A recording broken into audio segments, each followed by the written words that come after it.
केवल ज्ञान ज्ञान के चक्कर में रहते हैं कि हमें ज्ञान चाहिए, बहुत पढ़ते हैं। जैसे कि बाकी जो संप्रदाय के लोग हैं, हमारे वैष्णव संप्रदाय में वास्तव में ऐसी पद्धति बनाई गई है कि हम ज्ञान भी अर्जित करते हैं, साथ साथ सेवाएं भी करते हैं, प्रैक्टिकली भी सेवाएं करते हैं। लेकिन अगर हम बाकी जगह पे देखें तो वो ज्ञान पे ज़्यादा फोकस करते हैं, तो इसलिए वो बहुत ही रुष्ट शुष्क होते हैं, ड्राई होते हैं। उनकी भक्ति ना वो आनंददायक नहीं होती है, उनके चेहरे पे स्माइल नहीं होती, वो खुशी नहीं होती है। हाँ, लाइक आज एक मॉर्निंग वॉक सुन रहा था प्रभुपाद जी का। प्रभुपाद जी उसमें अटलांटा में है, अटलांटा में प्रभुपाद जी कह रहे हैं बहुत सारे, प्रभुपाद जी कह रहे हैं कि बहुत सारे बंगाली लोग आते हैं यहाँ पे, और वो हमको बताते हैं कि आपके यहाँ से ही महाप्रभु आए थे और प्रभुपाद जी भी आपके यहाँ से ही हैं, आप लोग भक्ति क्यों नहीं करते हैं? तो प्रभुपाद जी को बता रहे थे वो कि बंगाली लोग कहते हैं कि भक्ति तो उनके लिए है जो मूर्ख लोग हैं। जो बुद्धिमान लोग हैं वो कहाँ जाते हैं? वो पढ़ने जाते हैं, वो विवेकानंद के यहाँ जाके पढ़ाई करते हैं। प्रभुपाद जी कहते हैं विवेकानंद ने क्या किया है? विवेकानंद ने वास्तव में बंगालियों का दिमाग खराब कर दिया है। केवल ज्ञान ज्ञान के चक्कर में। तो सेवाएं बहुत ही महत्वपूर्ण है, हम जो सेवाएं करेंगे तो फिर भक्ति को जान पाएंगे।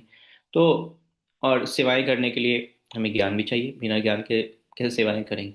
तो ये जो पूरा ज्ञान है, इस ज्ञान के माध्यम से हम इस भक्ति को अनुभव कर सकते हैं, भक्ति कैसे की जाए वो पालन कर सकते हैं। पूरा ज्ञान हम इस पे चर्चा करने वाले हैं, और उसका पूरा विज्ञान एनओडी नामक बुक में दिया गया है। तो हालांकि इसमें हम बहुत कुछ कवर नहीं करने वाले हैं, क्योंकि बहुत बड़ा समुद्र है भक्ति का रस। लेकिन उसमें से थोड़ा निकाल के रूप गोस्वामी ने दिया, उसमें से थोड़ा कंपाइल करके, थोड़ा कह लीजिए पूरा ही कह लीजिए समरी निकाल करके हमें एक बुक के रूप में दिया है श्रीला प्रभुपाद जी ने। तो लास्ट टाइम हमने एक श्लोका डिस्कशन किया था, दो श्लोका। ये श्लोका जो थे वो वास्तव में अ, भूमिका के अंदर ही थे, लेकिन बहुत ही महत्वपूर्ण श्लोक थे। और शायद मैंने कहा था याद करने के लिए, अगर आप इसको याद किए हैं तो सुना सकते हैं। अदरवाइज कोई नहीं, नेक्स्ट टाइम सुनाइएगा। तो अन अभिलाषिता शून्यम, ज्ञान कर्मादि अनावितम, अनुकीलन कृष्ण शीलन भक्तिर उत्तम। ये श्लोक था पहला। ये 11वां श्लोक है एक्चुअली एनओडी का, हमारे लिए पहला है बट ये 11वां श्लोक था। और फिर अगला श्लोक था सर्व उपाधि विमुक्तम तद प्रतेना निर्मलम, ऋषिकेना ऋषिकेना सेवनाम भक्ति उच्यते।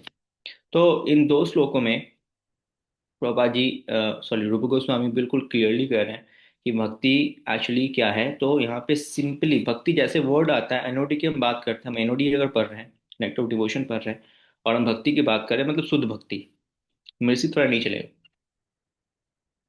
मिश्रा जी वाली भक्ति नहीं चलेगी।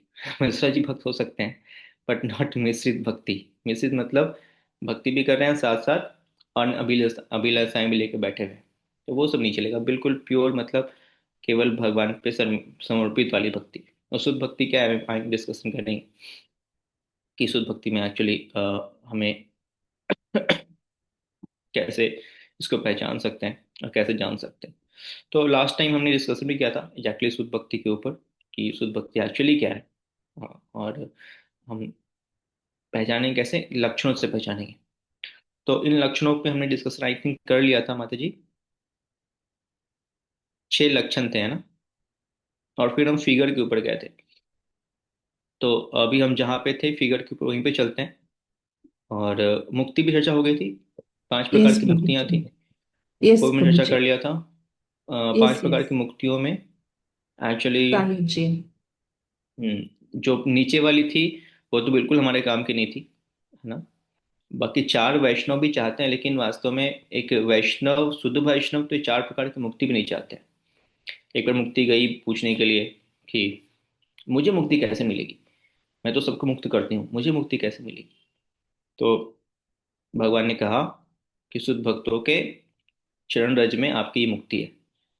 हाँ, तो जो ब्रज में जाते हैं, ब्रज में रहते हैं और ब्रज में निवासी हैं, उनके चरण रजों में मुक्ति भी जाके मुक्ति ढूंढती है।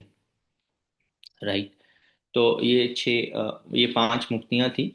और उसके बाद हम डिस्कशन कर रहे थे, भक्ति करते हैं जाके, जब शुद्ध भक्ति करते हैं तो मुक्ति का आकांक्षा नहीं होती, हमारे मुमुक्षु नहीं बनते हम लोग।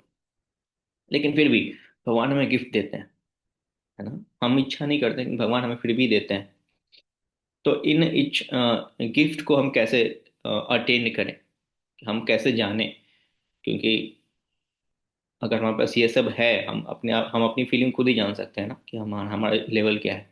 तो अगर ये सब हमारे पास सिम्टम्स दिख रहे हैं, तब हम समझें कि नहीं, हम भी क्या है, भक्ति में आगे बढ़ रहे हैं, हमारा स्टेप, हमारा लेवल क्या है, किस स्टेप पे है। तो हमने लास्ट में एक फिगर आपको दिखाया था, हम उस फिगर से फिर से स्टार्ट करते हैं। एंड फिर हम आगे बढ़ेंगे। आई थिंक आप सबने उसका फोटो भी लिया था। ओके, तो let me show you figure. Yes, ठीक है, तो हम इस फिगर को समझ के फिर हम आगे कंटिन्यू करेंगे। ओके, ठीक है। सो स्टेज ऑफ भक्ति, हमने 5 प्रकार की मुक्तियां देखी। जो भक्त नहीं चाहते हैं, भक्त मुक्ति की आकांक्षा नहीं करते। इवन मुक्ति चाहती है भक्तों के चरणों के रज पाना, लेकिन भक्त जो है बिल्कुल मुक्ति नहीं चाहते हैं। तो भक्त क्या चाहते हैं फिर?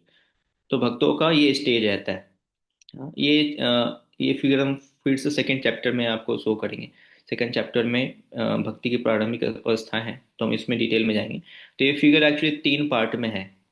अगर आप देखेंगे तो बीच में सीढ़ी है, राइट में 6 प्रकार के गिफ्ट हैं।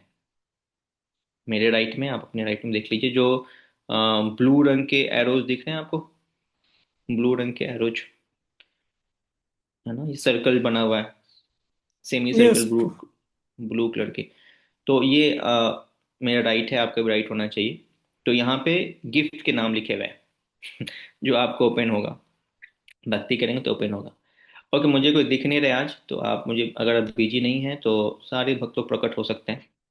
अदरवाइज ऐसा लगता है कि केवल शांतला माता जी क्लास अटेंड कर रही हैं सो आप सब अपने आप को प्रकट कर सकते हैं।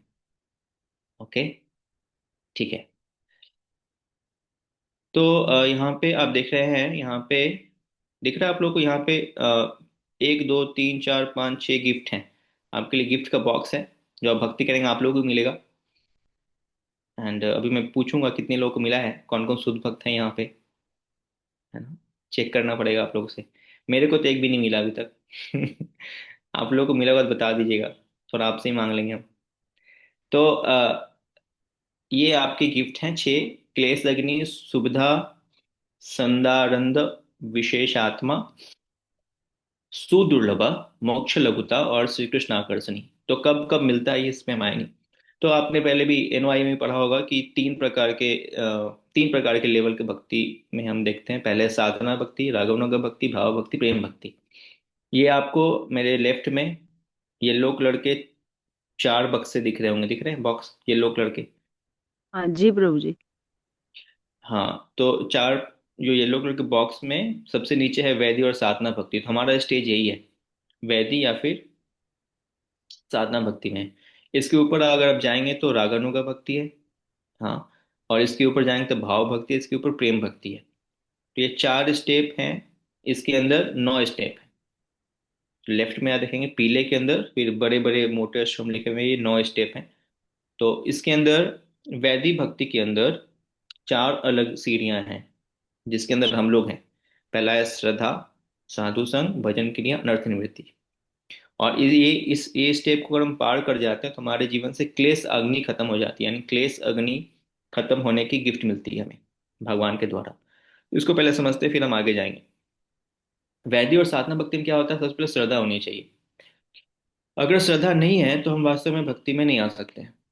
तो श्रद्धा किस पे होनी चाहिए? श्रद्धा होनी चाहिए भगवान के ऊपर, श्रद्धा होनी चाहिए वैष्णव के ऊपर। तो अगर ये नहीं है तो हम वास्तव में भक्ति में आगे बढ़ेंगे ही नहीं। तो सबसे पहले श्रद्धा, फिर है साधु संग, और फिर है भजन क्रिया, अनर्थ निवृत्ति। तो हम सबके अंदर श्रद्धा थी, तो हम क्या किए, भक्ति में आगे बढ़े। या फिर हमने संचरण स्टार्ट किया, किसी भक्तों के संपर्क में गए, गीता पढ़ना शुरू किया। श्रद्धा बहुत इंपॉर्टेंट है। श्रद्धा के बाद है ऊपर साधु संग। तो भक्तों का संग इजीली ऐसे प्राप्त नहीं होता है ना। कई लोग आते हैं भाग जाते हैं, नहीं नहीं हमें नहीं चाहिए, हाँ मन नहीं लग रहा है। मैं तो, वो जो हिप हॉप करते हैं, लंबे लंबे बाल रखते हैं, वो वाले लोग अच्छे लगते हैं, है ना। आप लोग क्या तिलक लगा के बैठे हो, है ना, क्या साड़ी पहन ली आप लोगों ने, है ना। तो हमें ऐसे लोग पसंद नहीं है, तो साधु संग नहीं कर पाएंगे वो लोग। श्रद्धा है तभी आएंगे कि नहीं, ये कितनी कितनी किसको बहुत अच्छा लगता है। जैसे फर्स्ट टाइम मैं जब सेंटर से कनेक्ट हुआ तो मुझे बहुत अच्छा लगा। मतलब मुझे ऐसा लगा कि रामायण से निकल के ना मैं भक्तों मतलब रामायण में घुस गया, क्योंकि जब मैं फर्स्ट टाइम इस्कॉन में क्लास करने गया, तो वहाँ पे फर्स्ट डे था मेरा। और वहाँ पे कौन दिखे, कृपालु माधव प्रभु जी, आपने सुना होगा नाम। कृपालु माधव प्रभु जी क्लास ले रहे थे। उनके बगल में रसराज कुछ बैठे हुए थे, वो भी क्लास सुन रहे थे। उनके बगल में एक फॉरेन डिवोटी थे, कृष्ण सुदामा कृष्ण प्रभु, वो क्लास सुन रहे थे। एक और सैफरन डिवोटी थे, वो भी क्लास सुन रहे थे। तो और वहाँ पे पांच छह और शर्ट पैंट में लोग बैठे हुए थे। तो उसमें नया नया स्टार्ट ही हुआ था प्रीचिंग बेसरय में। तो मुझे ऐसा लगा, बचपन से मैं कृष्णा रामायण देखता था टीवी पे। तो ये जो सैफरन कपड़े में लोग दिखे, मुझे लगा कि ये लोग वही हुए लोग लगता है टीवी से निकल के बाहर आ गए। और बोल भी रहे थे इतने अच्छे अच्छे, है ना, बाल पूरे। ऐसे लोग को कभी दिखे ही नहीं थे मेरे को, है ना, कि पूरा बाल गायब है, सैफरन कपड़े पहन के रखे हुए हैं। हाँ, तो बड़े अद्भुत दिख रहे थे। तो मैं तो क्लास कम सुना, मैं इन लोगों को देखते ही रह गया कि इतने अच्छे लग रहे हैं ये लोग। रामायण से निकल के बाहर आए। तो साधु संग अच्छा लगा, मतलब सैफरन में भक्तों को देख के ना अच्छा लगा। भाई कौन है ये लोग, है ना, मैं नहीं आ चाहता इनके साथ, है ना। तो फिर वो दोबारा लोग नहीं आ पाते, लेकिन अच्छा लगा तो फिर हम संग करना चाहते हैं। तो साधु संग, फिर भजन क्रिया। तो फिर उन्होंने कहा चैंटिंग करने के लिए। तो फिर मैं अगले दिन चैंटिंग स्टार्ट कर दी, ठीक है, अब इतने अच्छे लोग कह रहे हैं तो चैंटिंग स्टार्ट कर देते हैं, भजन क्रिया। और फिर अनर्थक निवृत्ति होती है। अनर्थ क्या है, हम इसके ऊपर आएंगे अभी। अभी थोड़ी देर बाद इसी पे आने वाले टॉपिक के ऊपर ही चर्चा रिपु गोस्वामी करेंगे।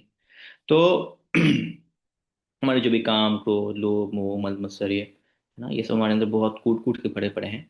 ये सब क्या होते हैं, खत्म होते हैं। तो ये पहला स्टेज है साधना भक्ति का, जो हम लोग कर रहे हैं। तो श्रद्धा थी तो फिर हम भक्ति में जुड़े, भक्तों का संग करना। जूम पे क्लास कौन करता है, कहाँ कहाँ दूर दूर बैठे हुए हैं सब लोग। क्या मतलब है आधे घंटे के लिए हम लॉग इन करके क्लास सुने। लेकिन हाँ, इच्छा है, श्रद्धा है, तभी साधु संग क्यों नहीं। देखो क्लास में कोई तभी आएगा जब उसके अंदर श्रद्धा रहेगी। श्रद्धा नहीं रहेगी तो कभी लॉग इन नहीं करेगा। कितना ही बोलो क्यों नहीं आया, कभी नहीं आया क्लास में। श्रद्धा, फिर साधु संग, फिर भजन करेंगे वो, या चैंटिंग करेंगे या क्लास सुनेंगे। भजन में क्लास सुनना भी आता है, जब भी आता है तभी वो करेंगे। और जब हम ऐसा करते रहेंगे, क्लास सुन रहे हैं, चैंटिंग भी कर रहे हैं, तो हमारे जीवन से जो बुरी आदतें हैं, काम क्रोध लोभ मोह मत्सरी, वो खत्म होगा। और जब ये अनर्थ निवृत्ति चौथा सीढ़ी जब हम पार कर लेंगे, तो हमें मिलेगा भक्ति में पहला गिफ्ट, जिसका नाम है क्लेश अग्नि शांता। तो पहला गिफ्ट क्या है, क्लेश अग्नि हमारे जीवन से खत्म हो जाती है। अभी क्लेश क्या होते हैं, क्लेश तीन प्रकार के होते हैं। आपने पढ़ा होगा, क्लासेस में बताते रहते हैं। इनको याद है, बताइए कौन बताएंगे, मनमोहन प्रभु। आध्यात्मिक अधिभौतिक। और आदि दैविक, आध्यात्मिक। आदि भौतिक आदि, और हाँ। आध्यात्मिक। ओके। तो तीन प्रकार के क्लेश होते हैं, तीनों के तीनों हमारे जीवन से शांत हो जाते हैं जब हम आ, पहला स्टेप क्रॉस करते हैं। तो क्लेश अग्नि खत्म, यानी ना आध्यात्मिक क्लेश होगा, ना आदि भौतिक, ना आदि दैविक। बहुत ठंड पड़ रही है ना, बहुत बारिश हो रही है, लेकिन आपको थोड़ा भी फर्क नहीं पड़ेगा कि आज मैं जागू ना सोए रह जाऊं। आप उठ जाओगे, उठ के अपना जप करोगे, बहाने नहीं लगाओगे। इतना ठंड में कौन भक्ति करता है, कौन उठता है, प्रभु जी हम उठेंगे ना 6 बजे। तो आदि दैविक कष्ट, ठंडी गर्मी बारिश का आपके ऊपर फर्क नहीं पड़ रहा होगा, है ना। आप लोग ऐसे वाले भक्त है ना, फर्क नहीं पड़ता आप लोगों को। दूसरा, आदि भौतिक कष्ट। भौतिक कष्ट कौन से कष्ट हैं, जो किसी व्यक्ति के द्वारा दिए जाते हैं। कोई व्यक्ति आपको कुछ बुरा भला कह दिया, धक्का दे दिया, या किसी ने कभी सांप काट लिया, कभी बिच्छू काट लिया, है ना, तो आदि भौतिक कष्ट। किसी दूसरे जीव के द्वारा आपको फिजिकली हार्म पहुंचाया जाएगा, बट आप उससे बिल्कुल भी क्लेशित नहीं होंगे, है ना। कोई धक्का मार दिया, कुछ कह दिया। एंड थर्ड वन इज आध्यात्मिक कष्ट। दैट्स मन में जो कष्ट आते हैं, बीमारी को हो जाती है अपने आप, इससे भी व्यक्ति विचलित नहीं होता है ना। मन कभी कभी तो बहुत अचानक से कुछ ऐसे विचार आ जाते हैं, या कोई कमेंट ही कर देता है, ये क्या माता जी, क्या प्रभु जी, क्या आप कैसे, आपके तो बाल ही नहीं है ना, क्या कर रहे हो। है ना, बूढ़े हो गए आप, कोई दो लाइन बोल ही दिया, क्या तिलक लगाते हो, है ना, कंठी माला पहनते हो एकदम, आपकी बुद्धि भ्रष्ट हो गई है। तो ऐसा कोई दो लाइन बोल ही दिया, तो फिर हम बिल्कुल उदास नहीं होते हैं, है ना, बिल्कुल भी क्लेश में नहीं आते, दुखी हो जाते, बैठे बैठे लोग दुखी हो जाते हैं। तो अगर एक्चुअली कोई साधना भक्ति कर रहा है, स्ट्रिक्टली कोई साधना भक्ति कर रहा है, हम लोग साधना भक्ति ही कर रहे हैं वास्तव में, तो हमारे अंदर अगर हम अनर्थ निवृत्ति स्टेज पे पहुंच गए हैं, तो हमारे जीवन जो तीन प्रकार के क्लेश आएंगे, दुख आएंगे, हम उनसे बिल्कुल भी विचलित नहीं होंगे। तो ये हमारा स्टेज होगा जो हम फर्स्ट वाले पार्ट पे होंगे, तो या उसको क्रॉस कर जाएंगे, तो क्लेश अग्नि हमारे जीवन से खत्म हो जाएगी। तो आप बताइए अब, कौन कौन है यहाँ पे जो साधना भक्ति से ऊपर उठ गए? जरूरत नहीं है साधना भक्ति करने की। देखिए, भगवान के जानने के दो प्रोसेस हैं। पहला है ज्ञान मार्गी। ज्ञान मार्गी तो बिल्कुल नहीं जान पाते। दूसरा है भक्ति मार्ग।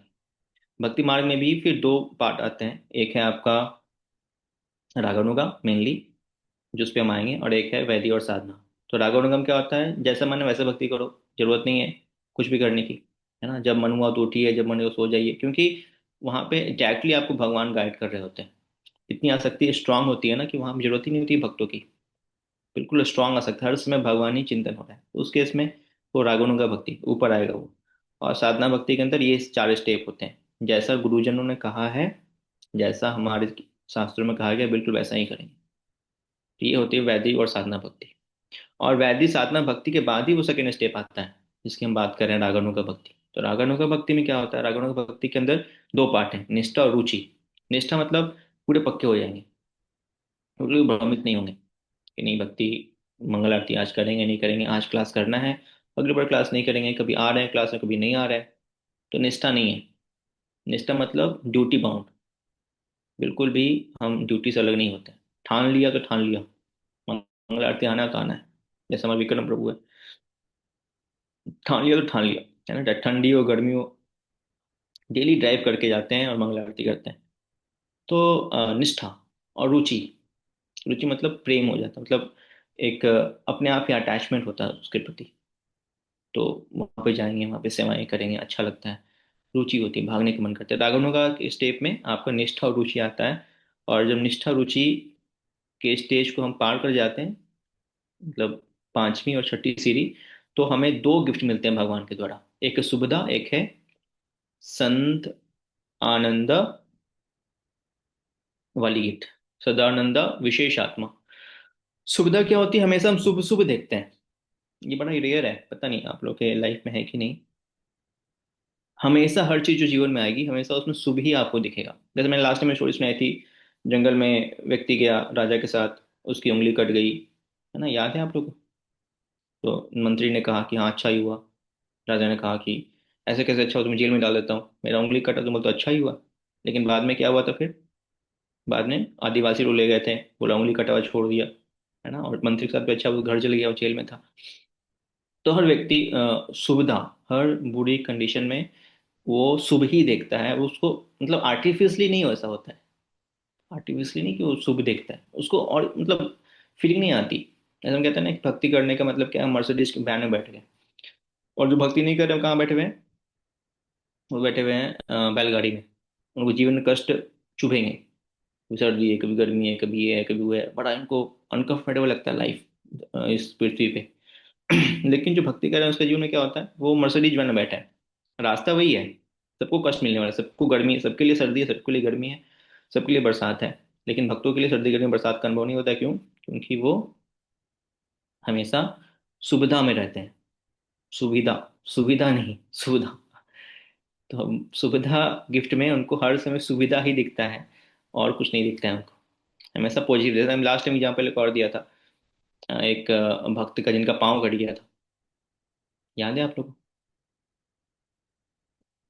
जी पाँव प्रभु कट जी। गया, लेकिन पाँव कट गया लेकिन क्या कर रहे थे वो? यस प्रभु जी। बुक्स बुक्स रीडिंग कर रहे थे बैठ के। हाँ, तो बेटों ने क्या बोला? बेटों ने बोला कि "ये दिन में बैठ के बूढ़ा घर में बैठ के बुक रीडिंग करते रहता है, तो ऐसा कर, तेरे को मंदिर छोड़ देते हैं।" तो घर वाले बेटे ने क्या है, कॉफी जाता उसमें मंदिर छोड़ दिया, और रात में ले आता था।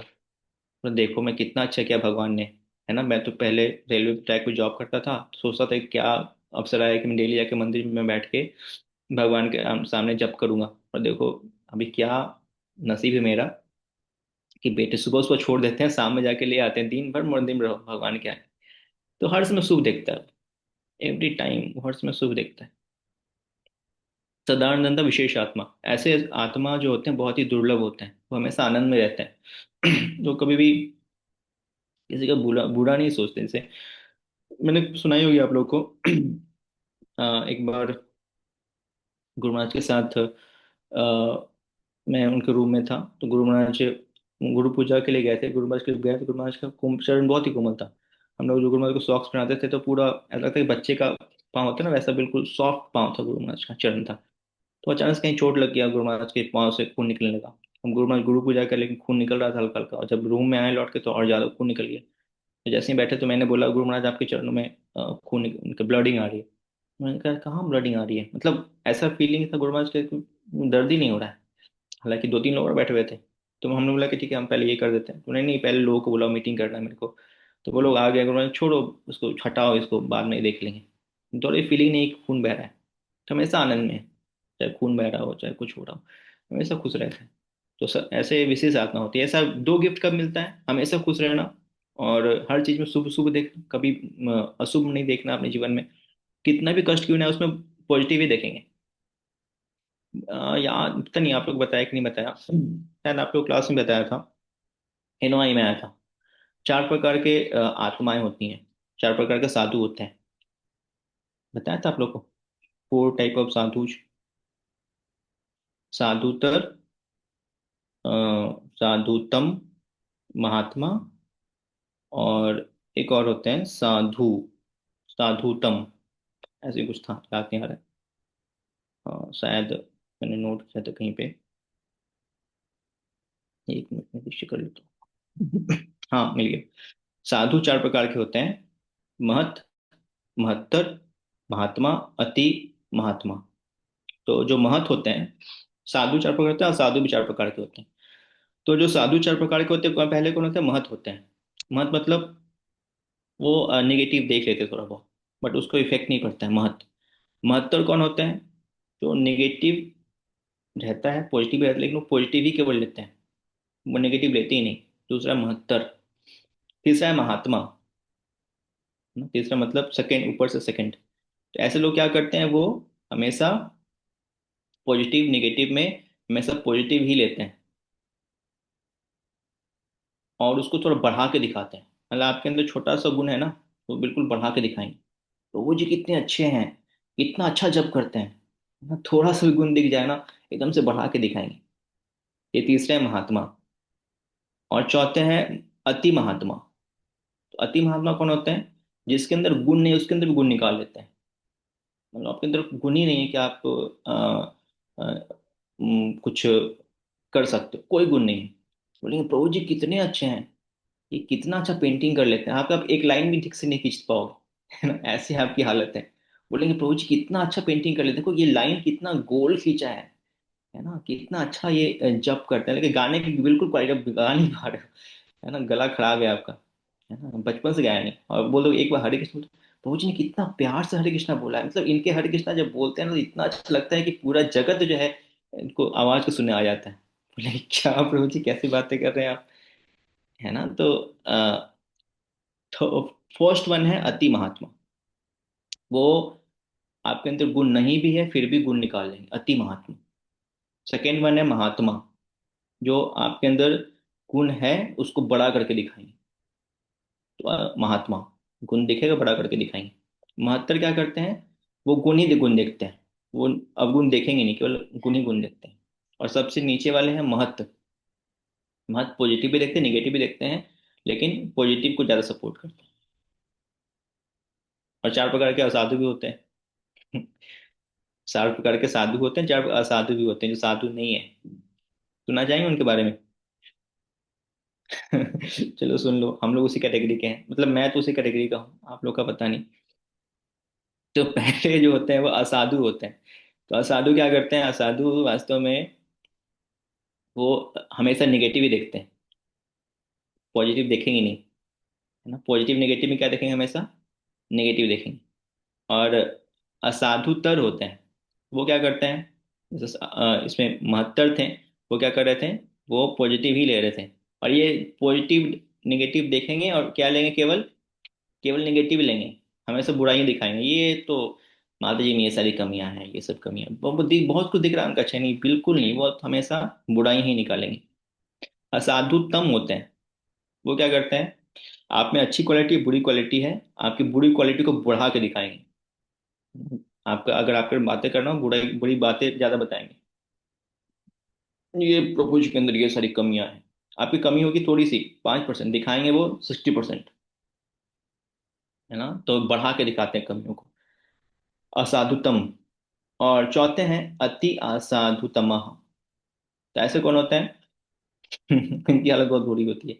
ये क्या करते हैं, आपके अंदर अच्छी क्वालिटी बुरी क्वालिटी, अच्छी क्वालिटी भरी पड़ी है आपके अंदर, एकांत बुरी क्वालिटी दिख जाएगी ना, उस बुरी क्वालिटी को बिल्कुल बढ़ा चढ़ा के दिखाएंगे, इतनी सारी कमियां हैं इनके अंदर, जबकि वो कमी दिख नहीं रहा है, छुपा हुआ है कहीं पे है आपका, एक कभी कभी आप गलती करो उसको बढ़ा चढ़ा के दिखाएंगे, है ना। तो ये है अति असाधु तम।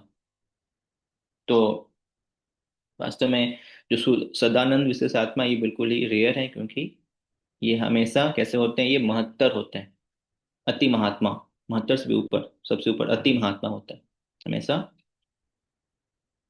अच्छे गुणों को ही देखते हैं, हमेशा आनंद में रहते हैं। और उसके ऊपर आता है भाव और प्रेम की भक्ति। भाव के अंदर आसक्ति है और प्रेम के अंदर प्रेम। तो भाव के अंदर एक्चुअली दो गिफ्ट हैं, आसक्ति और भावा।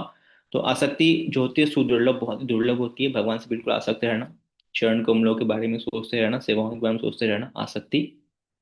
भाव के अंदर क्या होता है कि हाँ, आसक्ति के अंदर सुदुर्लभ है, ये बहुत ही रेयर है, हर किसी को नहीं मिलती सुदुर्लभ भक्ति, बहुत ही रेयर है सुदुर्लभ वाली आसक्ति। और उसके ऊपर है मोक्ष भावा।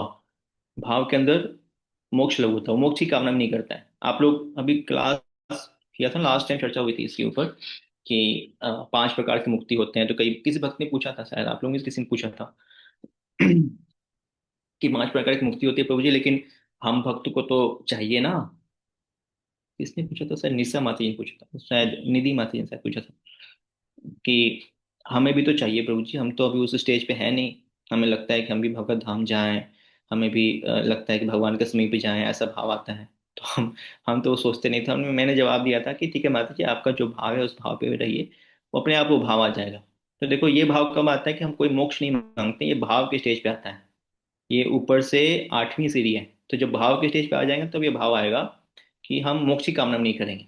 अभी तो हम यहाँ पे नीचे हैं, श्रद्धा साधु संग भजन की अर्थों की निवृत्ति भी नहीं हुई है। तो अभी से वो कहाँ से आ जाएगा भाव हमारे अंदर कि हमें मोक्ष भी नहीं चाहिए, हमें भगवान के धाम ही नहीं जाना, हम इधर ही ठीक है ना, बेगूसराय में, देहरादून में, मुनिरका में, पहाड़ों में, इधर ही ठीक है।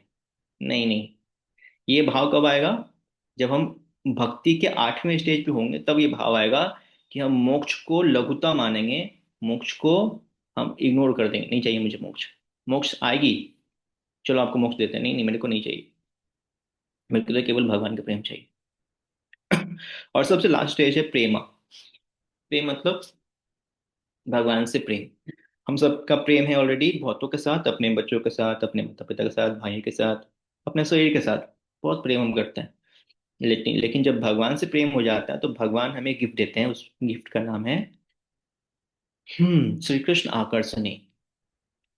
तो उस समय जब हम प्रेम के स्टेज पे आते हैं, तो कृष्ण भी हमारे लिए भाग के आते हैं। हम सुनते हैं ना कथाओं में, बड़ा अच्छा लगता है सुनने में कि भगवान कृष्ण आ गए हैं, उनको स्वप्न में दर्शन दिया। जैसे प्रभुपाद जी अमेरिका जा रहे थे, तो प्रभुपाद जी को कृष्ण आ गए हैं और नाव चला रहे थे, सुना ना आप लोगों ने, है ना। या फिर गुरु महाराज का आपने वीडियो देखा हो, गुरु महाराज रेस्ट कर रहे हैं, रेस्ट के में समय भी क्या कर रहे हैं, वो आरती कर रहे हैं, है ना। तो सोते सोते आरती भगवान को देख रहे हैं, और सोते सोते भगवान को देख पा रहे हैं। तो ये सब कब हो रहा है, ये सबसे लास्ट स्टेज में होता है, प्रेम स्टेज में। उसमें कृष्ण आपके पीछे भागते हैं, आप नहीं भागते हो, है ना। आपकी भक्ति, आपकी सेवा इतनी गाढ़ी हो जाती है कि हमेशा कृष्ण आपके साथ साथ रहते हैं।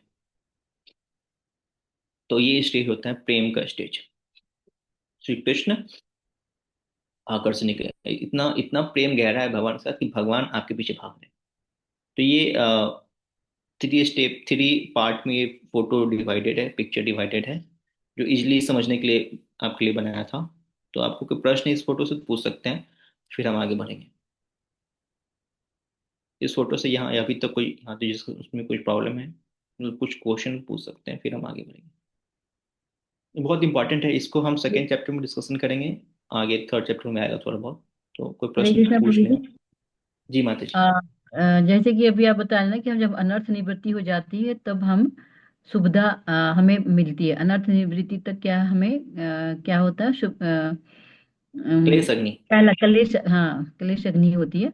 उसके बाद हम्म। निष्ठा रुचि जब हमारी आती है तब हम शुभदा तक पहुंच जाते हैं ना, और विशेष हाँ अनुराग। तो हाँ लेकिन कभी जैसे कि वो हर एक चीज में हर एक चीज में अच्छा अच्छा देखता है, और लेकिन कभी कभी होता है ना कि ऐसे नॉर्मल भी हमें लगता है कि हाँ बहुत अच्छा हो रहा है, तो उसको क्या समझो, वो भक्ति में निष्ठा तक पहुंच गया है वो हाँ हाँ। तो में कभी कभी पॉजिटिव। भगवान टेस्ट देते हैं।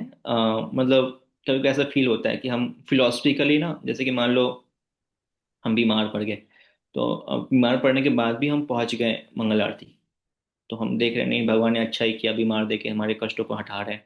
तो थोड़ा सा फीलिंग आने लगता है, मतलब अचानक से नहीं हुआ कि अचानक से एक स्टेप पड़ा फिर अगले दिन उस स्टेज में चले गए। तो नहीं, वो फीलिंग हल्की फुल्की आती है हमारे अंदर। तो हम सब अगर भक्ति कर रहे हैं तो थोड़ा निष्ठा भी है, रुचि भी, आसक्ति भी है।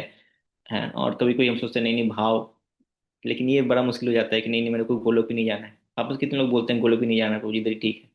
दिल से बोलिए इधर ही ठीक है प्रभु जी, इधर ही सेवा मिलता रहे। जाएंगे ये तो नहीं लगता कि नहीं जाएंगे, पर हम अभी उस लायक हुए नहीं है ये लगता है। हाँ, तो अभी भाव वाला स्टेज नहीं आया, अभी हम लोग नीचे हैं। रुचि, आसक्ति। जैसे आप लोग कम से कम जो जो रेगुलर मान लो क्लास में आ रहे हैं, जूम क्लास में रेगुलरली आ रहे हैं, है ना, हर हर वीक में एक बार क्लास होती है, उसमें रेगुलर आ रहे हैं, तो कम से कम इतना तो एक निष्ठा पे पहुंच गए, रेगुलर है क्लास में।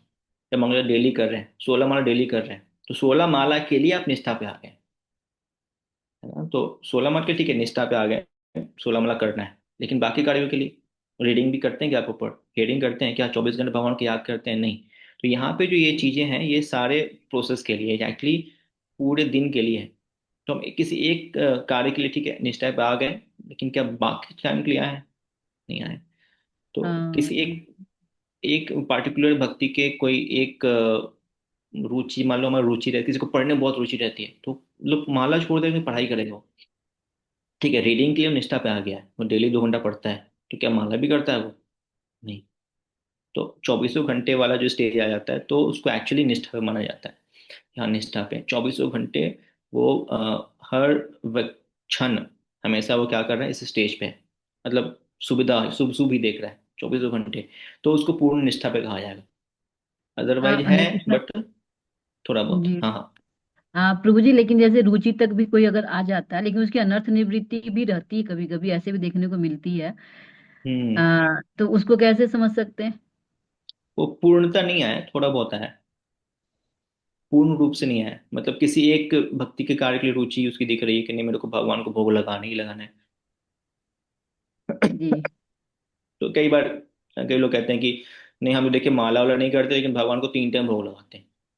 तो भोग लगाने के लिए रुचि पे आ गया है वो, निष्ठा पे है, रुचि पे है, भोग लगाने के लिए एक माला नहीं कर पा रहा है। तो रुचि मतलब पूर्ण रुचि, हर हाँ, मतलब 24 घंटे उसकी रुचि रहती है, चाहे वो चैंटिंग हो, चाहे रीडिंग हो, चाहे हेडिंग हो, हर काम के लिए, हर सेवाओं के लिए उतनी ही रुचि रहती है। नहीं किसी एक काम में वो आगे बढ़ गया। तो एक काम जी मतलब भोग लगाने कितना है, मान लो 3 टाइम याद करता है भगवान को, आधा घंटा मॉर्निंग में, दोपहर में, और उस टाइम पे याद रहता है उसको। लेकिन बाकी टाइम पे क्या कर रहा है वो, बाकी टाइम पे भगवान को याद कर पा रहे? नहीं। तो रुचि रहेगी तो हर क्षण वो भगवान को याद करता रहेगा, निष्ठा रहेगी तो हर, वो क्लास भी टाइम पे आएगा, हाँ वो मंगल आरती भी टाइम पे आएगा, वो भोगा भी टाइम पे लगाएगा, है ना। और भी जो भी सेवाएं मिलेगी हर काम में निष्ठा पर रहेगा वो।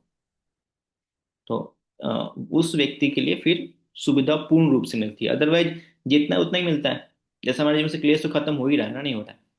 जी हो रहा है ना, अभी बहुत दुख नहीं होता है, हम बीमार पड़ गए हैं, या फिर मान लो बहुत गर्मी है, सर्दी, हम क्या चर्चाएं करते हैं फोन करके। हम घरों पे देखो क्या होता है, घरों पे ही चर्चा करते हैं, बहुत गर्मी है, बहुत सर्दी, हम करते हैं चर्चा है ना। जी हमें टाइम ही नहीं है चर्चा करने के लिए, है कि नहीं। तो हमारी क्लेश अग्नि खत्म हुई ना, ये सर्दी गर्मी वाली, में फर्क पड़ता है क्या? जी उतना फर्क नहीं पड़ता। तो हमारा भी खत्म हुआ है, लेकिन हमारा थोड़ा खत्म, जितने भक्ति की हम 16 माला करते हैं और 4 नियम अच्छे से पालन करते हैं, थोड़ा खत्म हुआ। ये सर्दी गर्मी का फर्क तो हमको नहीं पड़ता है। मतलब आदि दैविक कष्टों से हम, आदि दैविक जो क्लेश है हम भी उतना प्रभाव नहीं डाल पाती। तो वैसे सुविधा भी हमारा थोड़ा खत्म, मतलब थोड़ा मिला है। सदानंद विसदा भी थोड़ा मिला है, हम भी थोड़ा विशेष आत्मा है ना। अब कितने भक्त हैं आप, आपकी सोसाइटी में आप अकेले एक दो भक्त रहे होगे, है जी कि नहीं? प्रभु जी। तो आप भी विशेष आत्मा है, लेकिन कहाँ पे? अपनी सोसाइटी के लिए, है कि नहीं? लेकिन प्रभुपाद जी विशेष आत्मा किसके लिए? पूरे ब्रह्मांड के लिए। प्रभुपाद जी को कलयुग का महाजन कहा गया, 12 महाजन है, कलयुग के महाजन कौन है? श्रीला प्रभुपाद जी हैं। तो कलयुग के महाजन बहुत विशेष आत्मा है। गुरु महाराज वैसे ही बहुत विशेष आत्मा है। तो ऐसे यहाँ पे लेवल थोड़ा सा गिफ्ट मिलता है, लेकिन थोड़ा मिलता है। जो पूर्ण हो जाए तो पूर्ण मिलता है, ऐसे समझ सकते जी प्रभु जी। थैंक यू प्रभु। हरे कृष्ण। हैं। हाँ कृष्ण। मनमोहन। हरे कृष्णा प्रताप। प्रभु जी, वो क्वेश्चन तो सिमिलर था, रति मंचरी माता हम्म। जी के तरह ही था। तो उसमें आगे ये पूछना चाह रहा हूँ कि ये चीजें पैरेलली डेवलप होती हैं आसक्ति तक, कि एक एक करके डेवलप होती हैं? एक्चुअली जो भाव का स्टेज है ना, हाँ भाव के प्रभु। स्टेज में पैरेलली नहीं कह लीजिए, मतलब हल्का फुल्का फीलिंग तो आने लगता है। अचानक से नहीं आएगा, अचानक से भाव के स्टेज पे आ गए। कभी कभी फीलिंग आता है, बट ये रेगुलरली नहीं आता है। जैसे भक्ति में जैसे इंटर करते हैं, थोड़ा बहुत फीलिंग आता है कि हाँ, अ, आंखों में आंसू आना या फिर रोमांचित होना, है ना। हमेशा भगवान के लिए कभी कोई आंखें गीली हो जाती है कि भगवान को मैं कैसे भूल के बैठा हुआ हूँ। तो थोड़ा बहुत भाव आता है, आंखों में आंसू आ जाना, सबको आएगा वो भगवान थोड़ा बहुत। शहद का हम्म। ड्रॉप की तरह चखाते रहते हैं ताकि अटैचमेंट लगा रहे। हाँ, थोड़ा बहुत देते रहते हैं ना भगवान। इसका फूल नहीं देते, थोड़ा बहुत। जैसे एग्जाम्पल ये आता है ना, हम्म। बहुत एग्जाम्पल है इसमें। एक माँ है, माँ के लिए बेटा है या बेटी है, बच्चा है। तो बच्चा क्या करता है, वो शुरुआत में बच्चा गोद में रहता है माँ के। लेकिन माँ क्या करती है, फिर उसको रख देती है, जाओ बेटा मैं घर का काम करूँगी। तो बच्चा जो बहुत रोता है, चिल्लाता है। हम बोलते हैं बहुत रो रहा है, सास कहती है अरे भाई देख ले अपने बेटे को, बहुत रो रही है, तेरा बेटा बहुत रो रहा है। माँ बोलती है बहुत काम है, कौन इस पे रहेगा, टाइम वेस्ट वेस्ट करेगा। माँ क्या करती है, एक बोतल लेके आती है और बोतल को मुंह में लगा देती है। बच्चा चूसता रहता है, चबाता रहता है, उसी में खुश हो जाता है। और माँ अपना काम कर रही है, इधर बेटा क्या कर रहा है, वो प्लास्टिक के बोतल से दूध पी रहा है, उससे मस्त हो गया। तो ये भगवान हमें दे देते हैं, लो बेटा चॉकलेट खा लो। तो 3 प्रकार के सुख भी है, तब शायद इसमें आएगा अभी। 3 प्रकार के सुख भी मिलते हैं भक्ति करते हैं तो। सुख में क्या है, पहला विषयी सुख मिलता है। फिर ब्रह्म सुख मिलता है। और तीसरा ईश्वरीय सुख मिलता है। तो इस विषयी सुख में ये सब मिलता है, बहुत ही चीजें, कार मिल गया, गाड़ी मिल गया, बंगला मिल गया, धन मिल गया, बैंक अकाउंट में बहुत सारे पैसे आ गए, है ना। अच्छा शादी हो गया, अच्छा विवाह हो गया, है ना, अच्छा फ्लैट मिल गया, नौकरी में प्रमोशन मिल गया। तो ये भौतिक चीजें मिलती हैं, विषयी सुख। इसके ऊपर तो ब्रह्म सुख। ब्रह्म मतलब ज्ञान का आनंद हो जाता है, और व्यक्ति बहुत ही आनंद फील करेगा, इतना ज्ञान है मेरे को, सब मालूम है मेरे को, है ना। ब्रह्म सुख, ब्रह्मवादी, भगवान की सेवा नहीं कर, लेकिन अंदर अंदर अंदर आनंद में है ना। और तीसरा है ईश्वरीय सुख। ईश्वरीय सुख बहुत ही रेयर होता है, उसमें भगवान से प्रेम हो जाता है, श्री कृष्ण आकर्षणी, ये वाला सुख है यहाँ पे। तो ये जो है सुख जो है, जो ऐसे हम बच्चों की बात कर रहे थे, तो माँ पहले बोतल दे देती है, नहीं मानता है, बेटा बोलता है कि नहीं, वो आनंद नहीं मिल रहा है। तो फिर चिल्लाता है, बोतल फेंक देता है, फिर चिल्लाता है। तो माँ क्या करती है फिर, जब देखा होगा पहले, अभी भी आता है झूले के ऊपर ना, वो आता है घिरनी आता है, क्या बोलते हैं उसको, चक्री। चक्री लगा देते हैं, और चक्री घूमता रहता है। बेटा क्या करता है, अभी दूध नहीं पिया, लेकिन चक्री घूम देख रहा है। चक्री घूमता है, और बेटा देख रहा है ऊपर, है ना, उसी में खुश हो गया। माँ अपना घर का काम कर रही है, और बेटा क्या कर रहा है, चक्री देख रहा है। लेकिन फिर क्या होता है, कुछ देर देखेगा, फिर देखने के बाद बच्चा फिर चिल्लाता है, नहीं चक्री से भी कुछ ना, ना बोतल में दूध चाहिए, ना चक्री चाहिए, फिर क्या चाहिए, फिर केवल माँ चाहिए। तो ये केवल माँ वाला हाल जो है वो यहाँ पे है, श्री कृष्ण आकर्षणी, यानी कि नहीं। तो ऐसे भगवान हम गिफ्ट दिख देते हैं रेगुलरली।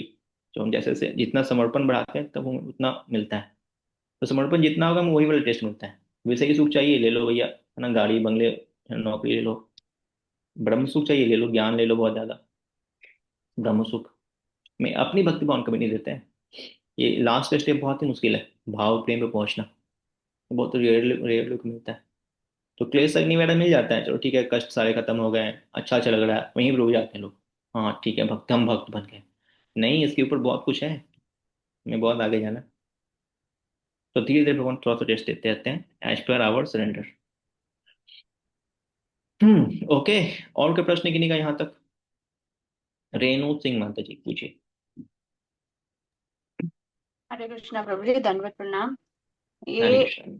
रुचि, निष्ठा, आकर्षण, जो आसक्ति है, ये तीनों सेम सेम जैसे लगते हैं प्रभु जी। तो इन पे थोड़ा एक एक लाइन में आप बता रहे हैं, लेकिन मेरा थोड़ा सारा मिक्स हो ही जा रहा है। थोड़ा आप हम्म, एक्सप्लेन कर पाएंगे क्या? हम्म, हम्म। निष्ठा, रुचि, आसक्ति। निष्ठा, रुचि रुचि। और आसक्ति। ओके, हम इसको ऐसा समझ लेते हैं, निष्ठा मतलब ड्यूटी बाउंड, बिल्कुल ही ड्यूटी बॉन्ड है हम, कि मेरे को ऑफिस जाना ही जाना है, कभी ऑफिस छोड़ नहीं रहे हैं, संडे को भी ऑफिस जा रहे हैं, ऐसे मेंटली देखा जाए तो निष्ठा पे आ गए। रुचि, ऑफिस जा करके केवल बैठ नहीं रहे वहां पे, रुचि का मतलब वहां पे जाके हम जैसे ही पहुंचे हैं बहुत सारे काम कर रहे हैं, है ना। तो रुचि है, ऑफिस जाने में बहुत रुचि है, हमेशा सोच रहे हैं ऑफिस के बारे में, ऑफिस जाना घर पे भी, और पहुंच रहे हैं बहुत सारा काम करें, रुचि आ गई। और आसक्ति, आसक्ति मतलब कि अब उसको छोड़ना ही नहीं है, घर पे लौट के आ गए फिर भी हम ऑफिस के फाइल लेके आते हैं और वहां पे काम करते रहते हैं, घर में बैठ के ऑफिस काम करते रहते हैं, आसक्ति आ गई, बोले पागल हो गया ये। तो आसक्ति मतलब थोड़ा बहुत पागलपन, घर पे भी काम कर, आसक्ति बहुत ही आसक्ति होगी। तो ऐसे निष्ठा मतलब ड्यूटी बॉन्ड, रुचि मतलब अभी ड्यूटी से बढ़ के अपने काम के प्रति बहुत ही अधिक उसे आसक्ति हो गई है, आसक्ति, और आसक्ति मतलब एक्चुअली वो बिल्कुल मैड हो चुका है उसके लिए, अब उससे छुड़वा नहीं सकते। जैसे कि एक छोटा बच्चा है, अ, उसको आदत नहीं होती है खाने की, तो माँ पहले दिलाती है, खा लो बेटा, खा लो बेटा, तो निष्ठा पिलाती है उसको कि सुबह दोपहर और शाम, तो तीनों टाइम वो खाना स्टार्ट कर देता है, रुचि आ गई उसकी। तो फिर क्या करेगा वो, रुचि के स्टेज में वो हमेशा पहले ही बोल देगा, मामा मेरे लिए ये बना देना, ये बना देना, रुचि आ गई, खाने में रुचि आ गई उसकी, पहले वो खाता ही नहीं था। अब उसको टाइम से बॉन्ड कर दिया कि दोपहर में ब्रेकफास्ट मिलेगा, फिर लंच मिलेगा, फिर डिनर में, तो वो पहले ही से रुचि आ गई उसकी, बोलेगा ये करना वो करना है। आसक्ति मतलब वो पहले जाके बैठ जाएगा, ब्रेकफास्ट के टाइम में 8 बजे वो बैठ जाएगा, जाके 7 बजे ही वो खाना चाहिए, है ना, आसक्ति हो गई है उसको। लंच के पहले ही बैठ जाएगा, आधे घंटे पहले ही, आसक्ति हो गई है। तो ऐसे हम निष्ठा रुचि आसक्ति को समझ सकते हैं। निष्ठा मतलब कि मंगल आरती जाना है, जैसे क्लास की अगर बात करें, निष्ठा मतलब आप 2 महीने से लगातार बिल्कुल टाइम पे आ जा रहे हो, निष्ठा है आपकी, ड्यूटी बॉन्ड हो गए। रुचि मतलब अब आप क्या कर रहे हैं, क्लास में इंटरेस्ट ले रहे हैं, आप क्वेश्चन पूछ रहे हैं, अगर आप क्वेश्चन पूछ रहे हैं मतलब आपको रुचि भी आ रही है। निष्ठा मतलब केवल आ रहे हैं, वीडियो ऑफ करके हम क्लास में आ रहे हैं केवल 2 महीने से, तो निष्ठा पे है। लेकिन हम वीडियो ऑन करके बैठे हुए हैं, है ना, क्वेश्चन भी पूछ रहे हैं, है ना, एग्जाम भी दे रहे हैं, तो रुचि आ गई। आसक्ति मतलब अभी क्या, क्लास खत्म हो गया फिर भी किताब खोल के बैठे के पढ़ रहे हैं, एनओडी खोल लिया, पढ़ रहे हैं, फिर व्हाट्सएप मैसेज भी कर दिया, प्रभु जी यहाँ पे समझ नहीं आ रहा है, ये कैसे होगा, है ना, मतलब प्लीज समझाइए मुझे, अब मुझे को अभी आंसर कर दो ना प्लीज प्रभु जी, मैं बिल्कुल इसको जानना चाहता हूँ या चाहती हूँ। तो ये आसक्ति आ गया। क्लियर है माता जी? ठीक है प्रभु जी, thank you so much. Okay, ठीक है, हम आगे बढ़े। ये बहुत इंपॉर्टेंट स्लाइड था, क्योंकि इसके बेसिस पे ही आगे डिस्कशन होने वाला है, और फिर से हम आएंगे इस स्लाइड के ऊपर सेकेंड चैप्टर में भी। तो होपफुली क्लियर हो गया होगा, तो हम आगे बढ़ते हैं। ठीक है, तो आगे जहाँ से स्टॉप किए थे वहां से हम पढ़ना शुरू करते हैं। तो अभी टाइम ऐसे हो चुका है, बट हम 15 मिनट और ले लेते हैं, फिर हम उसको स्टॉप करेंगे। यस, कौन करना चाहेंगे?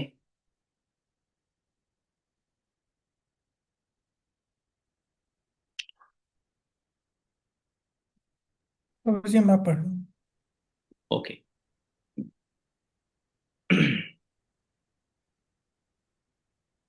हाँ, मुझे थोड़ा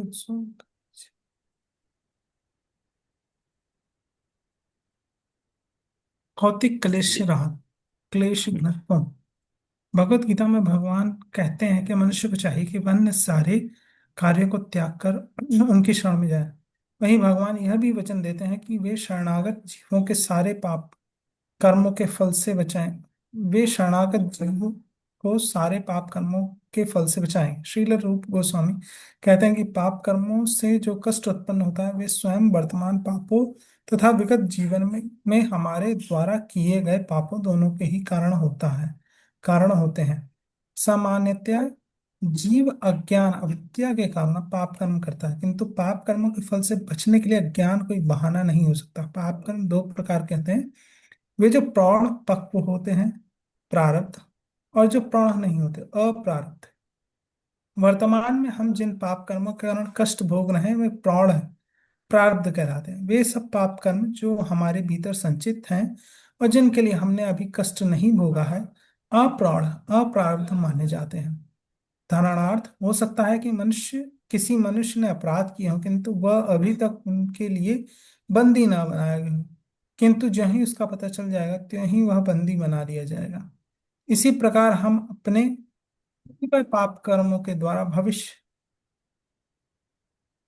भविष्य में होने वाले कष्टों की प्रतीक्षा करते हैं, और कुछ ऐसे पाप कर्म जो प्रौढ़ प्रारब्ध होते हैं जिसके कारण हम इस समय कष्ट भोगते हैं जिनके कारण हम इस समय कष्ट भोगते हैं।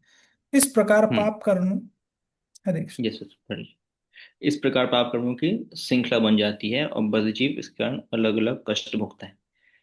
इस कारण बद्धजीव इन पापों के कारण जन्म जन्मांतर कष्ट उठाता रहता है। वह अपने वर्तमान जीवन के में विगत जीवन के पाप कर्मों के फलों के कारण कष्ट भोगता है और साथ ही अगले जीवन के लिए अधिक कष्टों को मोल लेता है। जब कोई किसी जीर्ण रोग से पीड़ित रहता है, किसी मुकदमे में फंस जाता है, किसी निम्न कुल में जन्म लेता है या अशिक्षित रह जाता है अथवा ओके। बदसूरत दिखता है ठीक है, तो इन्हें प्रौढ़ हम लोग पहले यहाँ प्रारब्ध। डिस्कस कर लेते हरे हैं, फिर इसके ऊपर आते हैं। और यहाँ पे एक बहुत ही इंपॉर्टेंट नेक्स्ट पॉइंट आया है जो कि समझना बहुत ही जरूरी है आप लोगों के लिए भी। यहाँ पे बता रहे हैं एक्चुअली, अगर आप देखेंगे यहाँ पे एक बार फिर शेयर करेंगे माता जी।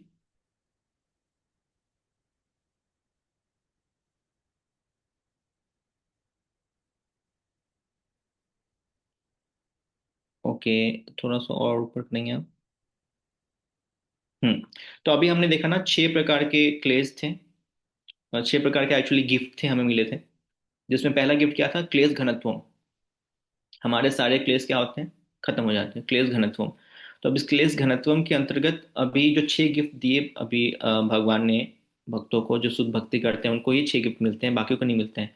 हम शुद्ध भक्ति करें तो 6 गिफ्ट हमें मिलेंगे, हम देख सकते हैं हमें मिल रहा है कि नहीं मिल रहा है। तो ऐसा है तो है। तो सबसे पहला गिफ्ट क्या है, सबसे पहले स्टेज पे वो है क्लेश घनत्वम, सारे क्लेश जीवन के खत्म हो जाते हैं। तो यहाँ पे एक बहुत इंपॉर्टेंट टर्म, ठीक है अभी आप स्टॉप कर सकते हैं।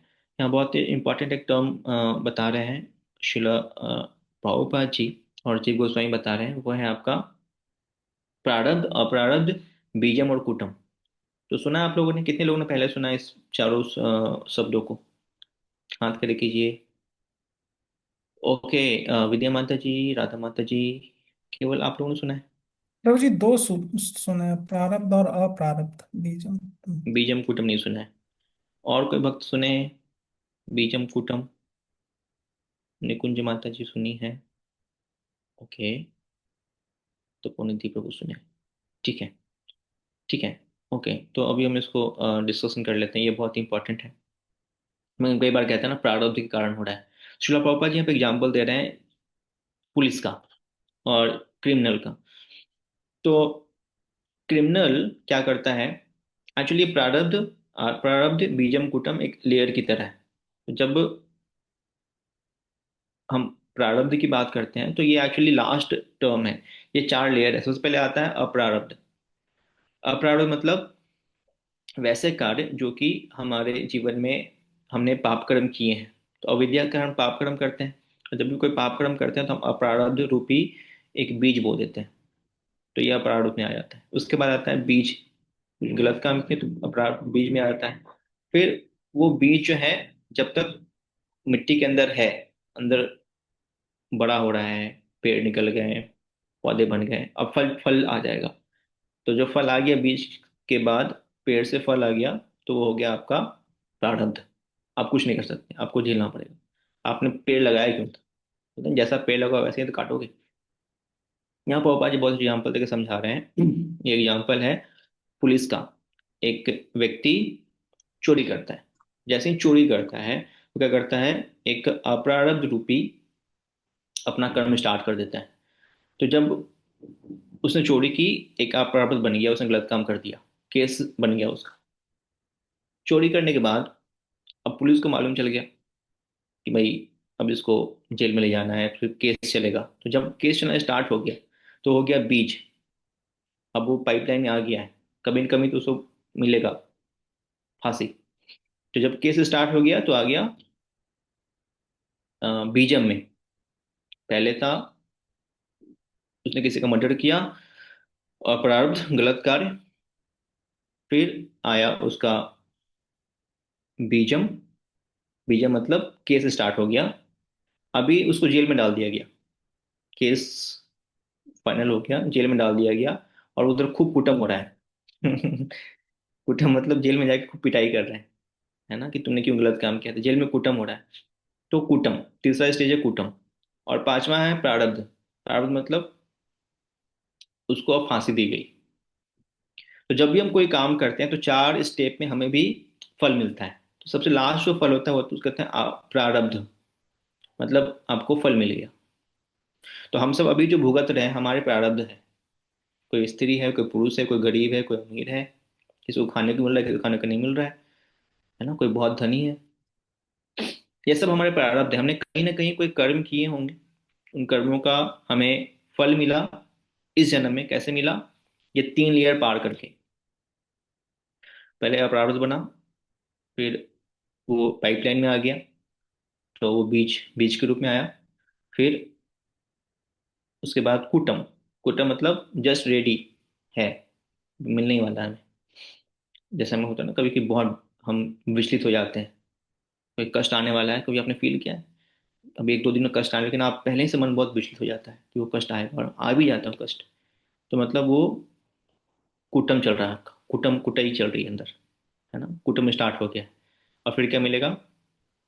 प्रारब्ध, मतलब सजा मिल गई आपको। तो ऐसे बताते हैं चार लेयर्स में हमें, चाहे अच्छे कर्म हो चाहे बुरे कर्म हो। तो विद्या होता है तो हम अच्छे कर्म करते हैं, प्रारब्धिक रूप में अच्छे फल मिलते हैं। और जब बुरे कर्म करते हैं तो प्रारब्धिक रूप में बुरे फल मिलते हैं। जैसे आपने अ, आम का बीज लगाया, बीज लगा के आपने छोड़ दिया, है ना, तो जैसे ही सोचा आपने, तो ये आपका अप्रारब्ध। आपने लगा दिया तो आगे बीजम। अब पेड़ बड़ा हो रहा है ना, बड़ा होके वो काफी बड़ा हो गया ना, फल निकल भी आए और फल पक भी गए। तो क्या है? प्रारब्ध। अब आप कुछ नहीं कर सकते, आप नहीं बोलोगे प्रभु जी मेरे को नींबू चाहिए था, ये आम क्यों गिर रहा है? अरे बाबा आपने ही तो आम लगाया था। आपने मन में क्या सोचा पहले? आम लगाया, बीज किसका? आम। पोषण किसका किया? आम का। आप क्या बोलोगे? प्रभु जी आम क्यों गिर रहा है, मेरे को चाहिए नींबू। नहीं मिलेगा। आपने जो कर्म किए थे वैसे ही मिलेंगे। तो ये सारे कर्म जो मिलते हैं, जो हमें भुगतने पड़ रहे हैं अभी, ये सब हमारे प्रारब्ध है। हमने कहीं ना कहीं कुछ ना कुछ तो किया होगा जिसकी वजह से हमें ऐसा मिल रहा है। और ये प्रारब्ध हटने बड़े मुश्किल है। प्रारब्ध मतलब पका हुआ फल कैसे हटेगा? पक गया ना फल, कैसे हटेगा? आपको मिलना ही मिलना है। अगर आपने पहले ही सोच लिया होता, बीज लगाने के पहले ही सोच लिए होते कि नहीं, इनको बीज नहीं लगाना है, तब तो फिर ठीक है भैया, आपको ना बीजम होगा ना कुटम होगा, ना प्रारब्ध होगा, क्योंकि प्रारब्ध के पहले ही आपने सोच लिया कि नहीं करना है, मन के लेवल पे ही सोच लिया। लेकिन जब फल तैयार है तो कैसे नहीं मिलेगा? कई बार बोलते हैं ना लोग, भक्त हैं प्रभु जी फिर भी हमें कष्ट मिल रहा है। हम तो 16 माला भी करते हैं, ऐसा ही करते हैं। तो भैया आपने अभी भक्ति स्टार्ट की ना, उसके पहले आपने कितने सारे गलत काम करके बैठे हुए हैं। तो उसका उसका लेखा जो कौन देखेगा? वो तो आपके प्रारब्ध है ना। भगवान ने आपको इतनी बुद्धि थी कि अब आप गलत काम नहीं कर रहे, तो आपका अप्रारब्ध जो है वो स्टार्ट ही नहीं हो रहा है, गलत काम नहीं कर रहे। तो अप्रारब्ध तो आप कर नहीं रहे, आप बीज नहीं लगा रहे, ना बीजम कुटम कुछ नहीं जा रहा। आपका अप्रारब्ध आपने स्टार्ट, आप विद्या आ गई ना। हमारे सामने विद्या माता जी बैठी हुई है। तो विद्या आ गई ना, तो आप गलत काम सोचिए, मन के लेवल पे हटा दे रहे हो आप। मन में गलत काम करने की इच्छा हुई, आपने हटा दिया, नहीं नहीं करना, मेरे को करना ही नहीं। लेकिन जो पहले करके आपने बैठा हुआ है, पहले आपने उस गलत काम के लिए सोचा होगा, फिर बीज लगाया होगा, फिर वो कूटम में आया, और फिर वो पक गया। पक गया मतलब इस जन्म में अगले जन्म आपको मिलने वाला है। पक के फल बैठा हुआ है, कहाँ मौका मिलेगा टपक जाएगा आपके ऊपर, है ना। कल एक्सीडेंट हो गया, परसों कुछ हो गया, तुम्हारा प्रारब्ध है, कुछ नहीं कर सकते। वो मिलना ही मिलना है आपको। हाँ, लेकिन अगर आप भक्ति कर रहे हैं तो प्रारब्ध जीवन में आएंगे, लेकिन आप उसको सह लेंगे। ये बहुत इंपॉर्टेंट है। जैसे एक स्टोरी आती है, रियल स्टोरी है जगन्नाथपुरी की। जगन्नाथपुरी में अ, एक बाबा जी हैं। बाबा जी का नाम था महात्मा, सॉरी, माधव दास बाबा जी। तो माधव दास बाबा जी इतने पक्के भक्त हैं कि पूरे जीवन भगवान की सेवा की थी। उनके कई सारे शिष्यगण थे, लेकिन जो बूढ़े हो गए, जो शिष्यगण कलयुग के शिष्यगण थे, चेले थे, एक एक सब निकल गए, कोई सेवा नहीं किया उनकी। अब वो इतने बुरे हालत में है, बूढ़े हो गए, कि मल मूत्र भी बेड पे त्याग कर रहे हैं, उठ के अपनी सेवा नहीं कर पा रहे हैं, बाथरूम नहीं जा पा रहे हैं, कुछ खा नहीं पा रहे हैं। सारे शिष्य भाग गए उनके। नहीं, अब तो हम बड़े हो गए, हम सब सीख गए, शिक्षा ली गुरु जी से, गुरु जी को छोड़ के भाग गए। अब गुरु जी अकेले पड़े हैं आश्रम में। गुरु जी फिर भी भगवान को याद कर रहे हैं। तो एक छोटा सा बालक आता है, बोलता मैं आपसे शिष्य बनना चाहता हूँ, मैं आपकी सेवा करना चाहता हूँ। बोले, देखो भैया, मेरे पास कुछ भी नहीं है, जो है सो किचन में है, वही सब बना के मुझे भी खिलाना, तुम भी खाना। कितना पैसा लोगे? बोले, ना पैसा नहीं लूंगा, आप, मैं आपकी सेवा करूंगा, और जो बनाऊंगा आपको भी दूंगा, खुद भी खाऊंगा। ठीक है, जब जो बनाना है उसे खा लेना। ठीक है, पैसा नहीं है मेरे पास, ठीक है। तो काफी दिनों तक सेवा हुई, 5-6 महीने लगातार सेवा चलती रही, चलती रही, चलती रही। अब जो माधव दास बाबा जी, वो ठीक हो गए। ठीक हो गए, अब थोड़ा चलने बोलने लगे, चलने फिरने लगे। तो माधव दास बाबा जी ने कहा कि देखो बेटा, इतनी सेवा की तुमने, बताओ तुम कौन हो, तुम कहाँ से आए हो, तुम्हारे माता पिता कहाँ रहते हैं? बोले, बगल के गाँव में रहते हैं बाबा जी, मैं तो आ गया ऐसे ही आपकी सेवा करने के लिए, ऐसा कुछ नहीं है। नहीं नहीं, बताओ तुम कौन हो? मुझे तो लग रहा है कि तुम ही मेरे ठाकुर जी हो। तो नहीं नहीं नहीं, मैं ठाकुर जी कैसे, मैं तो, मेरे तो बगल में ही गाँव है, मैं उधर रहता हूँ। मेरे माता पिता हैं। नहीं नहीं, तुम ठाकुर जी हो। हाथ पकड़ लिया, तुम ही ठाकुर जी, मुझे ऐसे ही लगता है। हम्म। तो फिर जगन्नाथ जी प्रकट हो गए। बोले, हाँ आपने सही पहचाना, मैं ही जगन्नाथ हूँ। तो माता दास बाबू जी ने कहा कि आप अगर जगन्नाथ जी हैं, है ना, तो मेरा सौभाग्य है। लेकिन आपने मेरी इतनी सेवा क्यों की? आपने मेरे मन मूत्र साफ किए, है ना, आपने मेरे इतने कष्टों को देखा, मेरे को सही किया, मेरी दवा दी, है ना, मेरी दवा सब आप कर रहे थे, खाना बना रहे थे, दवा दे रहे थे। ये तो मेरे प्रारब्ध थे कि मुझे इतना कष्ट मिला। तो आपने मेरे प्रारब्ध को काट ही क्यों नहीं दिया? ना, पहले ही मेरे प्रारब्ध प्रारब्ध काट देते, हटा देते। आप तो सब कुछ करने में सक्षम हैं, आप जगन्नाथ हैं, तो मेरे प्रारब्ध हटा देते ना। मेरे मेरे को ना फीवर आता, ना बीमारी होती, और ना ये सब कुछ झेलना पड़ता। तो जगन्नाथ जी ने कहा, देखो ऐसा है माधव, ये आपके प्रारब्ध, आपके पिछले कर्मों के फल है। तो मैं आपके पिछले कर्मों का फल जो बिल्कुल मिलने वाला है, वो तो नहीं हटाऊंगा, वो मैं खुद ही सह लूंगा। बाकी जो तुम्हारे प्रारब्ध हैं, बीजम है, कुटम है, वो तो मैं हटा सकता हूँ। खास करके जब हम भक्ति करते हैं, तो हमारा जो सबसे पहला स्टेप होता है अप्रारब्ध वाला, वो भगवान हटा देते हैं। हम गलत काम करने की सोचते ही नहीं है, हम बीज ही नहीं लगाते हैं। तो अप्रारब्ध बड़ा अच्छा, हरिनाम करते हैं तो गलत काम करना छूट जाती है। लेकिन जो एकदम से आ चुका है हमारे जीवन में, भगवान बोलते हैं मैं उसको नहीं हटाता, क्योंकि फिर हम आलसी बन जाएंगे। उसको उसको तो झेलना ही पड़ेगा हमें, क्योंकि हमारे फल है ना, फल एकदम खड़ा है सामने। तो भगवान कहते हैं यार, तुम्हें खिलाऊं या मैं खाऊंगा? तो इसलिए वो फल मैं ही खा लेता हूँ, है ना, स्वयं आके मैं ही खाता हूँ, कि फल तैयार है ना। कब कब क्या आपने कर्म की इच्छा की थी, उसका पाप फल तैयार है। तो या तो भगवान खाते हैं, या फिर वो अ, भक्त को स्वयं ही झेलना पड़ता है। लेकिन भगवान बहुत ही राहत देते हैं। तो माधव दास बाबा ने कहा कि ये तो मेरे प्रारब्ध हैं, अब तो मुझे झेलना ही पड़ेगा। तो मुझे तो और बीमार होना चाहिए, मैं बहुत जल्दी कैसे ठीक हो गए? तो जगन्नाथ जी ने कहा, क्योंकि अब वो प्रारब्ध मैंने ले लिए। आपका प्रेम इतना ज्यादा था कि तुम्हारे जो बाकी 2-3 साल की बीमारी है ना, वो अब तुम्हें नहीं झेलना पड़ेगा, क्योंकि अब मैंने आपका संग कर लिया। तो आपके सारे प्रारब्ध को अब मैं झेलूंगा, मतलब मैं सहूंगा। बताते हैं कि जगन्नाथ जी इसीलिए अभी भी 15 दिन के लिए बीमार पड़ते हैं, और माधवदास जैसे भक्तों का जो प्रारब्ध है, जो बीमारी है, वो स्वयं आकर के वो उसको फील करते हैं, लेते हैं, वो खुद बीमार पड़ते हैं उन ऐसे भक्तों के लिए। उनके प्रारब्ध जगन्नाथ जी स्वयं लेते हैं, मतलब फल भगवान स्वयं लेते हैं। तो प्रारब्ध अगर है आपके जीवन में तो मिलेगा ही मिलेगा, उसको हटा नहीं सकते, बहुत मुश्किल है हटाना। भगवान कहते हैं मैं ही लेता हूँ। ऐसे कई सारी स्टोरीज हैं जिसमें आपने सुना होगा, कई बार भगवान खुद ही भक्तों को कष्ट लेते हैं, खुद बीमार पड़ते हैं। महाप्रभु के स्टोरी में आप देखेंगे खुद ही बीमार पड़ रहे हैं महाप्रभु, खुद ही कोड़े खा रहे हैं, है ना, आपने देखा होगा। तो ऐसे कष्ट स्वयं लेते हैं भगवान, प्रारब्ध को भगवान स्वयं लेते हैं। वो तो जैसे एक स्टोरी और आती है, वो है आपका राम जी का। तो विभीषण जी एक बार जा रहे थे तो उनके चक्के से कुछ लोगों की हत्या हो गई। विभीषण जी की हत्या हो गई तो सब बोले कि अभी इसको हम मार देंगे। राम जी बोले नहीं नहीं नहीं मत मारो, मैं आ रहा हूँ। तो राम जी गए वहां पे, बोले देखिए विभीषण को जो कष्ट मिलने, आप जो भी सजा दोगे, इसको मारोगे, इसको जेल में डालोगे, जो भी करो वो मेरे साथ करो।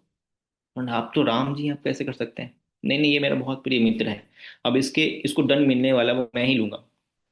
तो विभीषण ने पूछा, कि लोगों ने पूछा एक्चुअली, कि ऐसा क्यों आप कर रहे हैं? आप तो चाहते एक क्षण में सबको क्षमा कर सकते हैं, या सबका बुद्धि फेर कर सकते हैं, प्रारब्ध को हटा सकते हैं, इनके इनके जीवन प्रारब्ध आगे हटा सकते हैं। बोला नहीं नहीं, प्रारब्ध मैं नहीं हटाऊंगा, प्रारब्ध को या तो विवेचन लेंगे या फिर मैं ही लूंगा। तो मैं ही लेना चाहता हूँ। क्यों लेना चाहता हूँ? किसके लिए भगवान प्रारब्ध लेने के तैयार हो जाते हैं?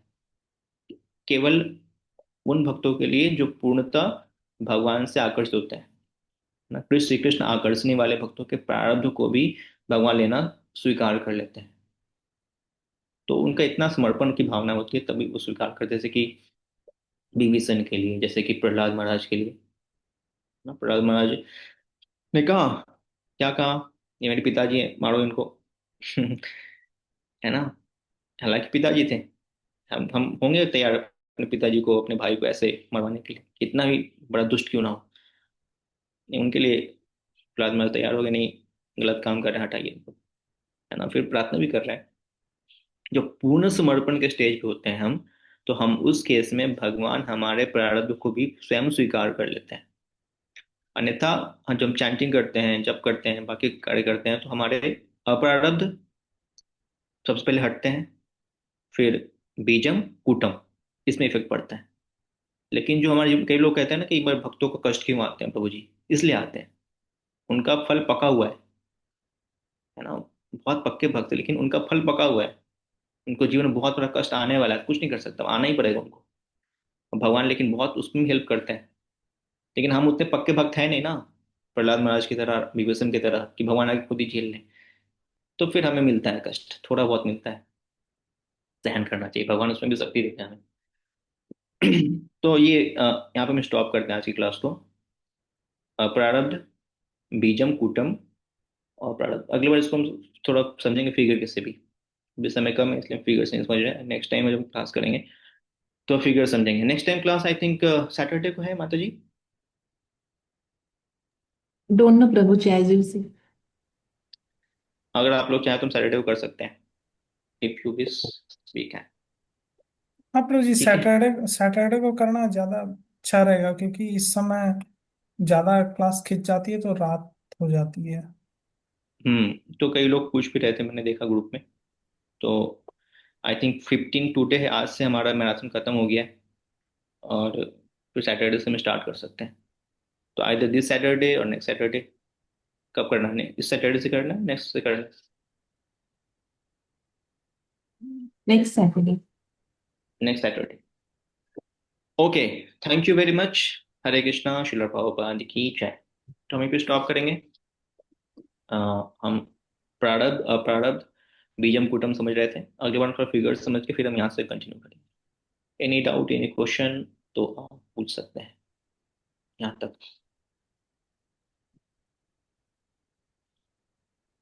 ओके, हमने वैसे क्लास क्लास के बीच में क्वेश्चन ले लिए थे, तो हम भी स्टॉप करते हैं। आप प्लीज पढ़ के आइएगा। और हर एक लाइन में प्रभुपाद जी की बहुत बातें छिपी हुई हैं। एक्चुअली मैंने पहले बताया था कि एनओटी के अंदर एक्चुअली बहुत सारे श्लोका हैं एनओटी में, मोर देन 1000 श्लोका है, लेकिन प्रभुपाद जी ने 2 लाइन के अंदर कभी कभी तो 3-4 श्लोकों को डाल दिया है। इतना छोटा, बहुत ही कॉम्प्रेस करके दिया प्रभुपाद जी ने, क्योंकि हम उतना समझ नहीं पाएंगे, पढ़ नहीं पाएंगे।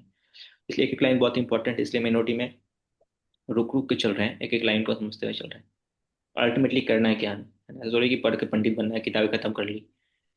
अल्टीमेटली वो समझना है, सिद्धांत समझना है। तो जी बहुत प्रभु। डीपली सिद्धांत है, तो इनको हम समझते हुए आगे बढ़ रहे हैं। नेक्स्ट चैप्टर से मे बी जब ये चीज़ों को समझ जाएंगे तो नेक्स्ट चैप्टर थोड़ा फास्ट हो जाएंगे। बट अभी हमें थोड़ा लाइन बाई लाइन चलना पड़ेगा, ताकि हम एक एक लाइन को प्रभुपाद जी को समझते हुए चलें। शिला प्रभुपाद की जय। हरे कृष्ण। बहुत बहुत धन्यवाद प्रभु जी। नेक्टर ऑफ डिवोशन के ग्रंथ पर हमें प्रेरित करने के लिए, अपने व्यस्त कार्यक्रम के बावजूद समय निकाल के हमारे साथ जोड़ने के लिए आपका बहुत बहुत धन्यवाद। हमारी ज्ञान की दुनिया का विस्तार और रोशन करने के लिए प्रभु जी को कोटि कोटि धन्यवाद। तो हम सभी प्रभु जी के लिए अनम्यूट करके एक बार जोर से हरे कृष्ण महामंत्र बोलेंगे। हरे हरे हरे हरे कृष्णा कृष्णा हरे हरे कृष्ण कृष्णा हरे कृष्णा कृष्ण कृष्ण कृष्ण कृष्ण कृष्णा कृष्ण कृष्ण कृष्ण हरे हरे हरे हरे हरे हरे राम हरे हरे राम राम राम हरे हरे राम राम हरे राम हरे हरे हरे श्रीला प्रभुपाद की जय। कृपा सिंधु मैं मुझे का नाम पावन है। कृष्ण अनंत कोटि हरे जय कृष्णा। श्री तो कृष्ण। नेक्स्ट टाइम हम लोग क्लास आई थिंक सैटरडे को करेंगे, नेक्स्ट सैटरडे करेंगे, नेक्स्ट वीक में ना, यस प्रभु नेक्स्ट जी, वीक में नेक्स्ट वीक। करेंगे। नेक्स्ट वीक मतलब में करेंगे, और आप सब होपफुली, अब सैटरडे हो चुका है तो आप सब प्रकट अवस्था में आएंगे। ऐसे प्रकट आते हैं, हाफ आते हैं क्लास में, हाफ यहाँ रहते हैं, हाफ कहीं और रहते हैं। तो आप लोग प्रयास कीजिए फुल आने का। फुल आने का मतलब है वीडियो और ऑडियो दोनों के साथ आए, ताकि हम अच्छे से क्लास समझ पाए। Thank you. हरे कृष्णा। श्रील प्रभुपाद की जय। रूप गोस्वामी की जय। जय। अभी हरे मैराथन खत्म हो कृष्ण। गया, लेकिन डिस्ट्रीब्यूशन खत्म नहीं करना है, हमें करते रहना है, पूरे साल करना है। गुरु महाराज कहते हैं माया का मैराथन पूरे साल चलता है। तो आज से मैराथन खत्म है, तो बट हमें मैराथन पूरे साल करना है। जहां मौका मिले अपने साथ किताबें रखिए हमेशा बैग में, और जहां मिले किसी को देते रहिए। ऐसे नहीं कि मैराथन खत्म हटाओ किताब से, सोचना माला खत्म कर लिया, माला कल सुबह ही देखेंगे, ऐसा नहीं करना है। हमेशा अपने बैग में किताब रखिए, पूरे साल जहां मौका मिले हमें बांटना चाहिए। Thank you very much. Hare Krishna. तो इससे नेक्स्ट सैटरडे को है क्लास। हाँ, हाँ नेक्स्ट हाँ, सैटरडे। अगले वीक में। प्रभु जी अगले वीक ट्वेंटी में ना, फोर्थ को पड़ेगा अभी, 24th। 24th को पड़ेगा, ओके। हाँ। ठीक है। अभी 2 दिन बाद भी सैटरडे आ रहा है, लेकिन उसमें नहीं कर रहे हैं हम, अब 24 को करेंगे सीधे। हरे कृष्ण। हरे कृष्ण। बहुत बहुत धन्यवाद हम सभी भक्तों का इतने सिंसियरिटी से इस क्लास में जोड़ने के लिए। अच्छी तरह से भक्ति करते रहेगा और ज्यादा से ज्यादा जप भी करते रहेगा। अभी हम मिलेंगे 24th को, सैटरडे को। हरे कृष्ण। हरे कृष्ण हरे कृष्ण हरे कृष्ण माता जी। हरे कृष्ण। धन्यवाद, प्रणाम।